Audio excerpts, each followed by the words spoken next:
I'm sure most of you are familiar with the existence and mystery of Crybaby Lane if you've been following Lost Media for quite some time. If you're unfamiliar with it, it was a comedy horror film with a Halloween theme that originally aired on Snick, a television block of Nickelodeon, on the night of October 28, 2000. The film's plot follows a young boy named Andrew along with his older brother Carl. They would head to their local graveyard to impress some girls by conducting a seance. While performing the seance, they unknowingly release the soul of a dead Siamese twin. The next day, the town is plunged into chaos through the means of an evil twin, as whatever the twin touches turns evil. Carl is later possessed, and Andrew is forced to travel to Crybaby Lane to cut the heart out of the good twin, which would cause the evil twin's power to come to an end. This was actually kinda dark, to be honest, and some angry parents would agree too. The original premise of the film was meant to be scary and kid-friendly. Apparently, the original airing of the film was said to have caused a huge number of parents to complain about the film's content, claiming that it wasn't suitable for children. This allegedly caused Nickelodeon to take action, and they stated that they didn't own the film and were not to blame for its accidental airing. Some workers even flat out denied the film's existence. Other workers claimed they were, in fact, aware of its existence when contacted by multiple forums and sites spanning from 2007 to 2011. The search ensued, and tons of fan sites were created to discuss the existence of the film.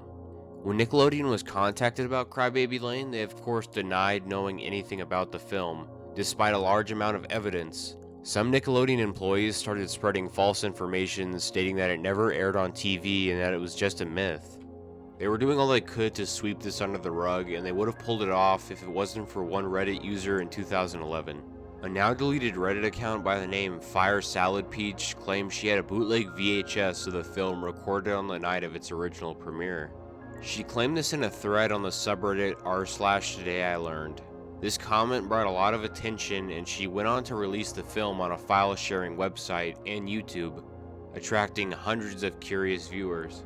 The Reddit thread became so popular that it's speculated to have caused Teen Nick to re-air the film on October 31st, 2011.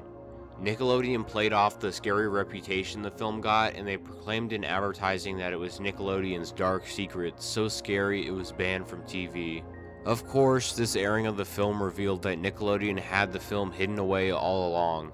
When the film was first released back in 2000, it was rated TV Y7, and strangely enough, the rating was removed entirely. The director of the film, Peter Lauer, was shocked about the rise in the film's popularity 11 years after its original release. He claimed he had no idea that it was supposedly banned by Nickelodeon and had this to say: "All I know is that they aired it once. I just assumed they didn't show it again because they didn't like it. I did. I thought it failed and I moved on." Later, a representative of Nickelodeon claimed that the film was never banned, disowned, or destroyed by Nickelodeon, but that it was simply forgotten. Despite all the theorizing, outrage, and reluctance by Nickelodeon, the film has garnered a cult following, and as I mentioned previously, can be watched in its entirety on YouTube. I've actually heard the film is kind of boring and doesn't live up to the hype, but you be the judge of that.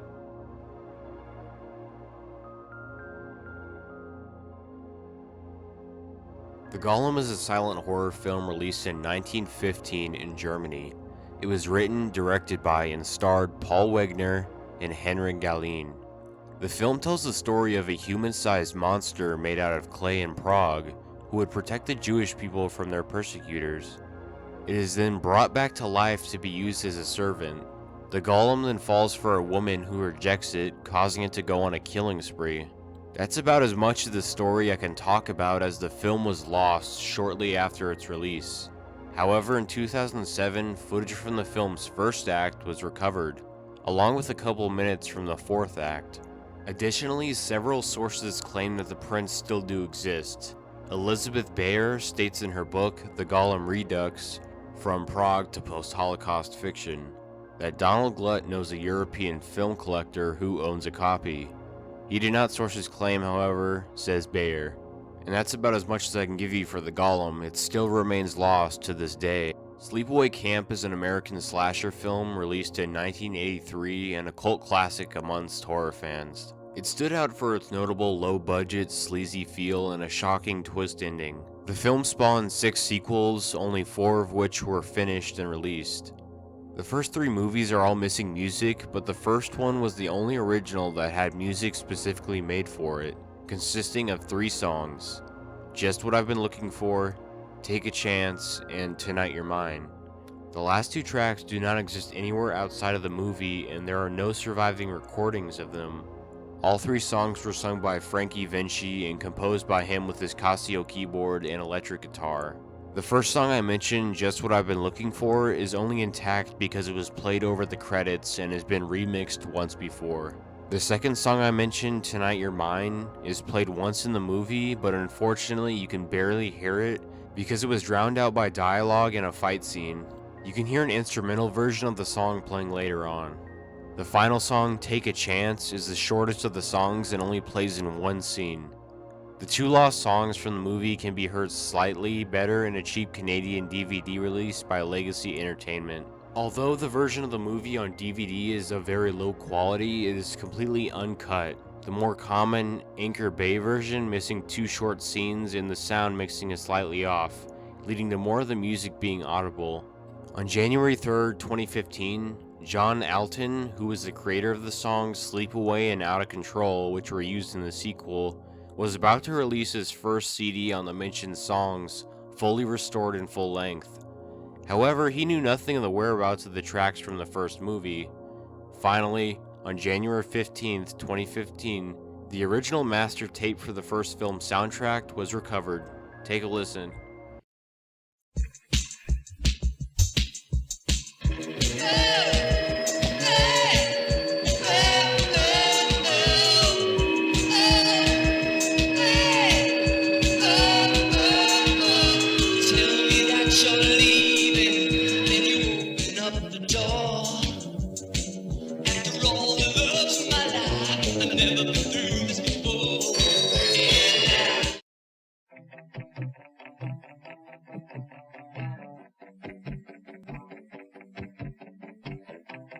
Days turn to nights, nights turn to days.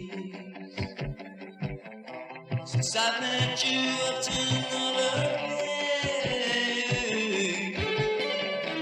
She's the cat you really wanna. She's the one you like. And the days come and the nights roll. Can you see the night? The Mummy is an American horror film directed by Carl Freund in 1932. The original story was created by Nina Wilcox Putman and Richard Schreier and adapted by John L. Balderston for the movie. Released by Universal Studios, it stars Boris Karloff as the Mummy. The story is about a group of archaeologists who discover the mummy, who was originally the ancient Egyptian high priest Imhotep. They then revive him with a magical scroll. The mummy disguises itself as a man named Ardiath Bey and searches for his love, as he believes she has been reincarnated as a modern-day woman. The mummy's lost love, Helen, can be seen in a flashback as Princess Ankhesenamun. However, more scenes showcasing Helen's past lives were filmed. These lost scenes had her appear as a Christian martyr who is devoured by lions, an 8th century Saxon princess who commits suicide after her stockade ends in her enemy's hands. And during the credits, a Saxon warrior can be seen listed even though it never made it in the film. Finally, she would appear as the 13th century lady of the castle who's pursued by the affection of a crusader, and an 18th century French court lady standing by Versailles Mountain. These scenes were cut very late into the film's production, as you can see from the Saxon warrior credit. These scenes were cut for 2 reasons. The first reason was because the actress that played Helen rejected Carl Lammel, who was the head of production at Universal Studios at the time. She asked him not to pick up her contract, so he responded by cutting her showcase sequence. They claimed the second reason was because they had to protect Karloff, whatever that means. In the late 1980s, Universal searched for these scenes for the film's home media release, but to no avail. Only pictures of the scenes remain. Silent Hill Cold Heart was a pitch for a new Silent Hill game set to be released on the Wii in 2007. It was to be developed by Climax and published by Konami. The game was centered around an emotionally unstable college student by the name of Jessica Chambers. She would struggle with nightmares and insomnia and later talk to a psychiatrist and visit her parents to clear her head. On her way to her parents, she gets lost in a blizzard, so she follows an ambulance that ends up bringing her to Silent Hill. The game would have a lot of focus on the Wii's motion controls. The game said to have a complex character building system where a psychological profile could be built based on player choices and experiences. This psychological profile the player would build would influence in-game events, much like Until Dawn, for example. The craziest part of the pitch is that Nintendo Wi-Fi connection would be used to report real-world weather and news for dramatic effect during gameplay. In 2014, the pitch document was leaked online. It was a booklet of about 7 pages. While the pitch was never picked up, it contained a surprisingly in-depth walkthrough for a level within the game called The Lake. This level could likely have existed, but it's unlikely to resurface. Climax might have overestimated the technological power that we had, as they proposed a lot of unrealistic game mechanics that the hardware and possibly the dev team couldn't put into reality. This may have contributed to its disappearance. Although the game was never released in this form, it was pretty much released as Silent Hill Shattered Memories, with a few aspects being borrowed from the pitch. As of today, Silent Hill Cold Heart remains lost. Midnight Horror School was a Japanese CGI anime made for kids. The series was created by Naomi Iwata in collaboration with Melky Cartoon. The anime is about a group of bizarre and colorful looking creatures attending school. Although the anime can be watched in its entirety to this day, the production video is extremely hard to find on the internet for some reason. Sometime in 2016, a now deactivated Tumblr user by the name of InSponge200 located a production video of the anime. The link was reblogged by user DokiMHS, which helped preserve the post even after the original user's deactivation. In the original post, InSponge200 would go on to say, "I found this production video of MHS episode 1A, but with some deleted scenes, and no sound or background music, but the characters' voices." The post also contains a link to a website for a company by the name of PurePix. These two Tumblr users are the only people noted to have seen this footage before its deletion. It was previously found listed under the 2002 section of the PurePix Works page, but later it was removed from the PurePix website sometime after November 22, 2015. This was found from the last capture on the way back page.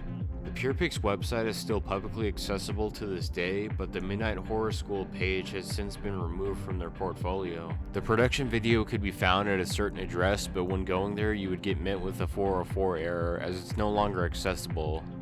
There's a backup of the website on the Wayback Machine, but the content was not able to be loaded. Contact with PurePix has been unsuccessful, and any social media of theirs was last updated on April 19th, 2018.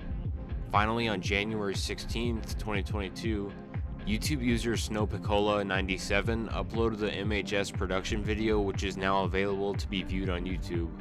They stated that they had downloaded the video before it got deleted from PurePix website. The production video was listed under the file name MHS01A anime12231.mp4 and had apparently been sitting on their computer for years, and was actually uploaded once before but then later deleted over the possibility of getting copyright claimed. They've also created a Google Drive containing the video for backup purposes. The production video is what you've been watching in the background this whole time. Give it a full watch on YouTube if you're interested.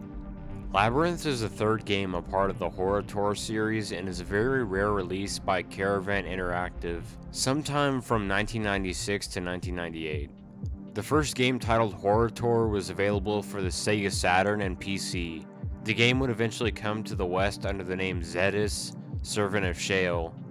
In the game, you would wander around a castle, solve numerous puzzles throughout, and eventually find and kill the evil demon Zedis, freeing people in the process. The second game, Horror Tour 2, was only released on PC in Japan. The game was actually Lost Media itself up until 2014.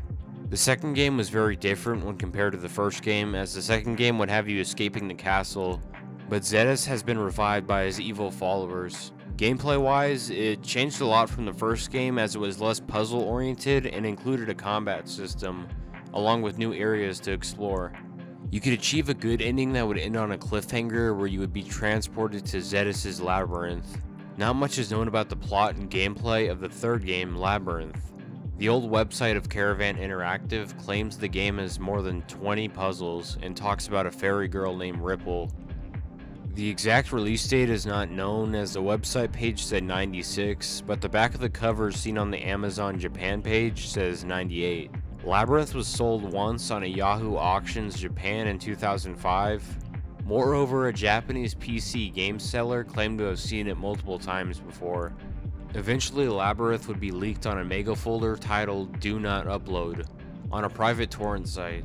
The original collector, Baku DD, threatened to take the folder down as they didn't want anyone to leak Labyrinth, and it remained lost until YouTube user Saint uploaded the game himself on YouTube.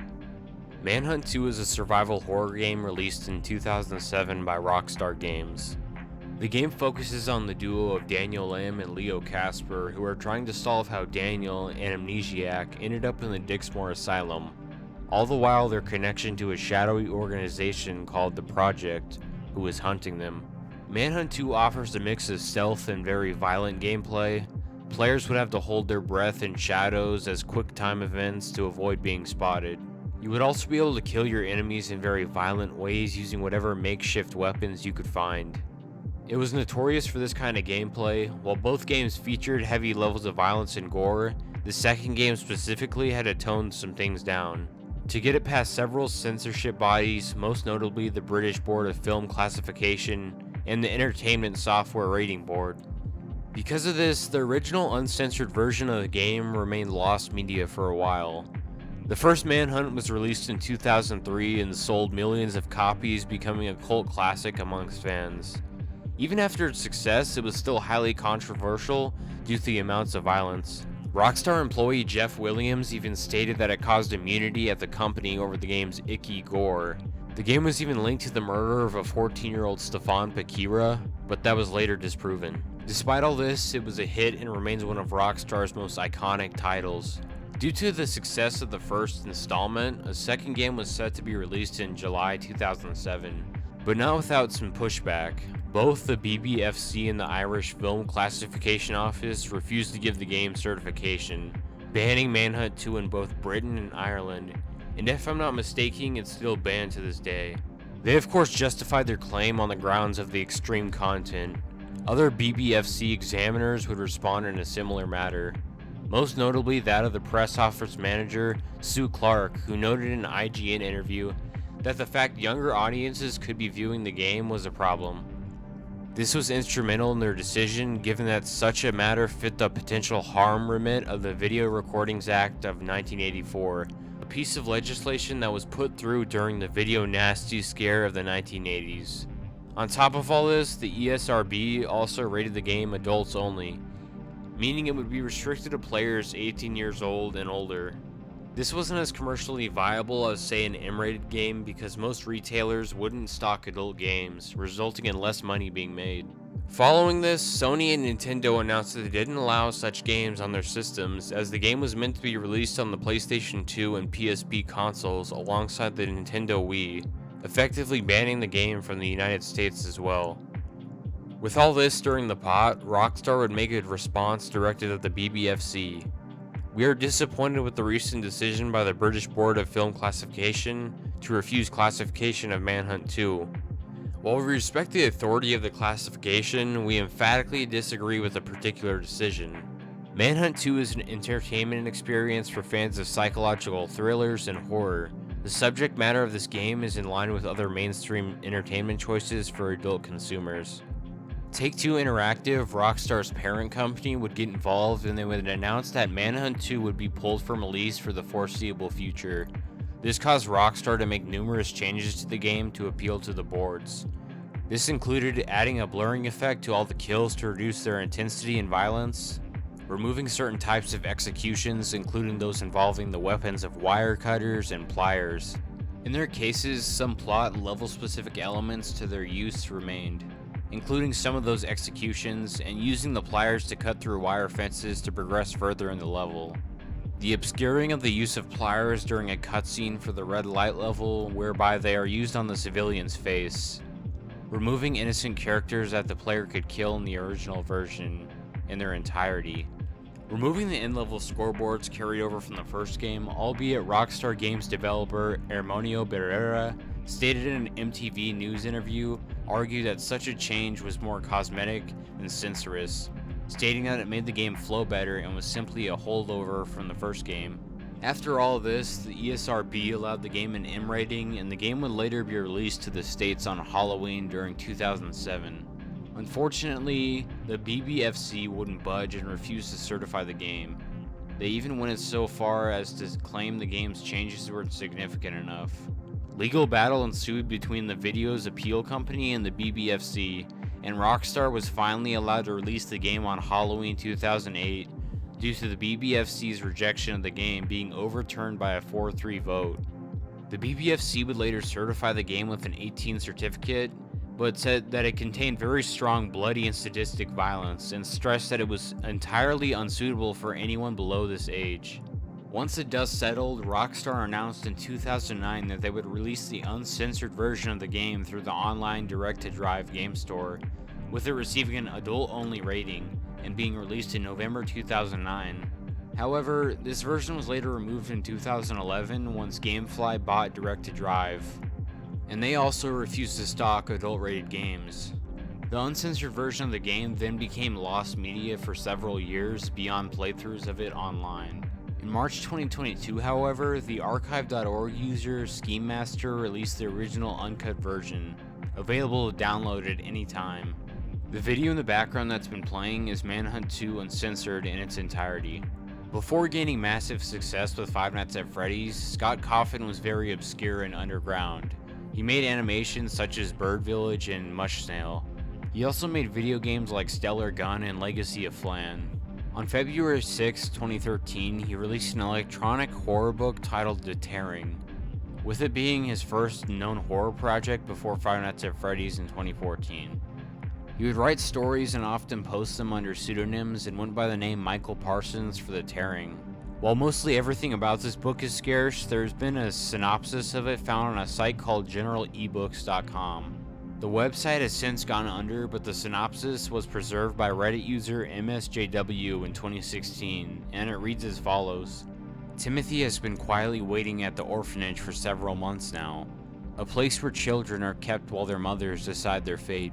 One by one, Timothy's friends meet grisly ends at the hands of Mr. Lantern, the resident doctor, but Timothy remains hopeful that he will be united with the one person that he loves the most, his mother. However, there are some dark forces at work, forces that not only want to ensure a gruesome death for Timothy, but to undermine the very notion that he existed in the first place.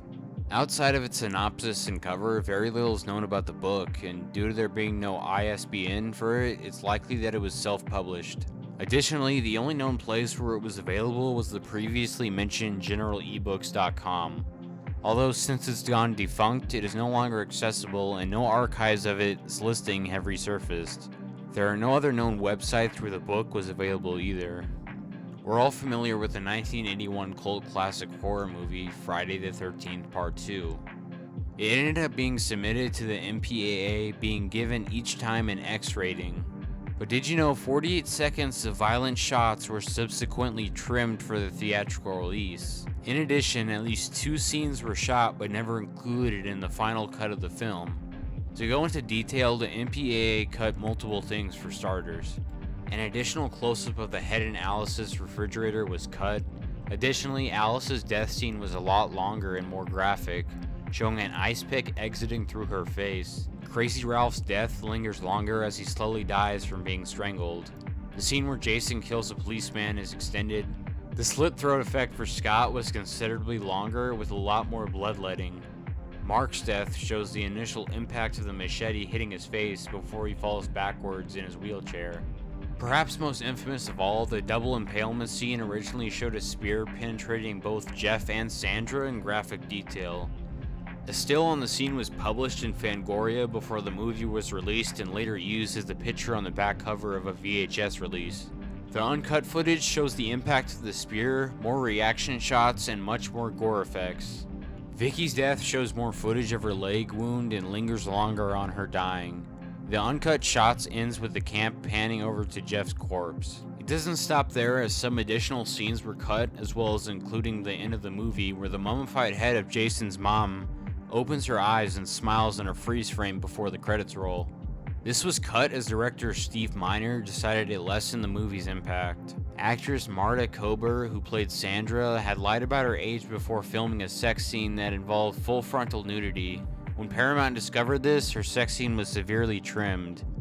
In addition to all the uncut footage, there is footage from the ending that doesn't appear to have been censored in the theatrical release. These scenes include Jason jumping through a window to attack Jenny and a close-up of Miss Voorhees' head.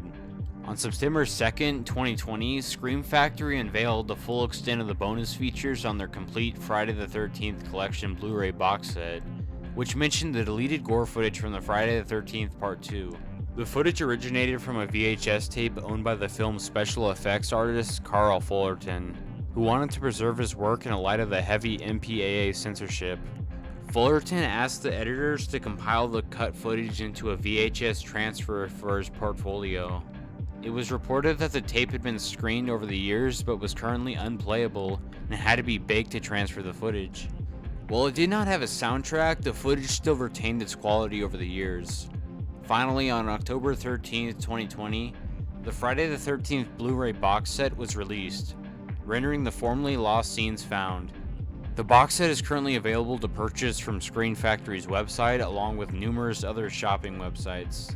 Anyway, with all that out of the way, I hope you all enjoyed the video. Comment down below if you'd like to see more content like this and consider subscribing. I'll see you guys in the next one.